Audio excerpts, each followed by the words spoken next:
А служить-то все равно придется. Досмотрите это видео до конца, и вы узнаете, как в Таджикистане сокращается число желающих поступить в вузы. Подписывайтесь на наши обновления, и точно будете в курсе всего самого актуального. В Таджикистане за последние 3 года число выпускников, планирующих поступить в вузы страны, сократилось в среднем на 13 тысяч человек. Руководитель Национального центра тестирования при президенте Таджикистана заявляет, что причина сокращения в желании все большего числа абитуриентов поступить в зарубежные высшие учебные заведения. Однако местные аналитики считают, что интерес к получению высшего образования снизился после принятия поправок в закон о воинской службе, согласно которым студенты после окончания военных кафедр в вузах обязаны прослужить в армии 1 год. По данным Национального центра тестирования при президенте Таджикистана, в 2020 году число желающих поступить в вузы составило более 100 тысяч человек. В этом же году заявки подали менее 82 тысяч, и лишь около 69 тысяч из них пришли на экзамены. Глава НЦТ Сабзали Джафарзода на пресс-конференции 4 августа подтвердил, что за последние 3 года серьезно сократилось число выпускников школ, планирующих поступить в местные высшие учебные заведения. По его словам, сокращение связано с тем, что после пандемии вновь открылись границы, и у выпускников таджикских школ снова появилась возможность поступить в зарубежные колледжи и университеты. А как вы думаете, в чем на самом деле причина? Свои ответы напишите нам, пожалуйста, в комментарии. Согласно данным НЦТ, за последние 3 года сократилось число парней-абитуриентов. В 2020 году парни составляли 57% из общего количества абитуриентов, а в этом году этот показатель составляет 53%, сказал Джафарзода. Ранее некоторые аналитики заявили, что новая редакция закона Республики Таджикистан о воинской обязанности и военной службе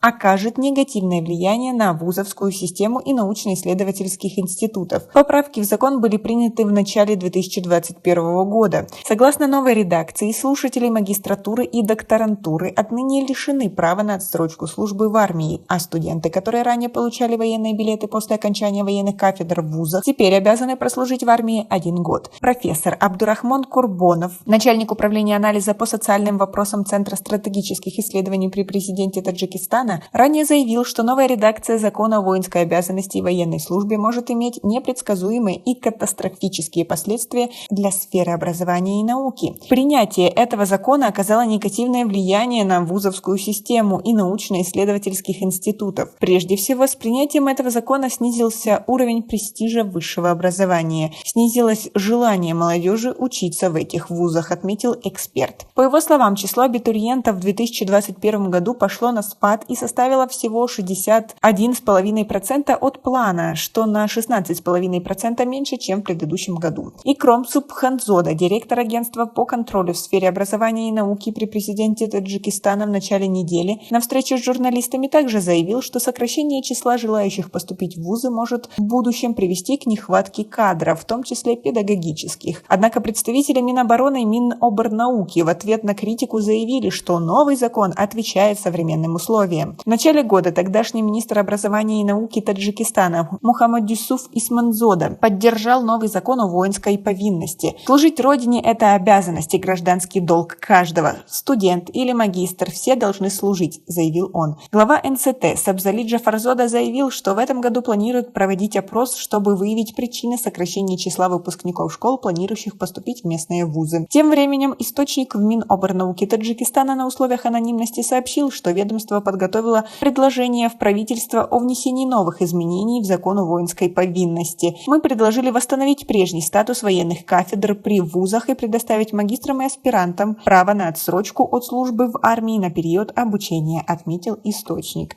А как вы думаете, примут ли эту рекомендацию? И что-то изменится у нас в стране? Свои ответы напишите нам, пожалуйста, в комментарии. У нас пока на этом все. Оцените наше видео подпиской и лайком. До скорой встречи!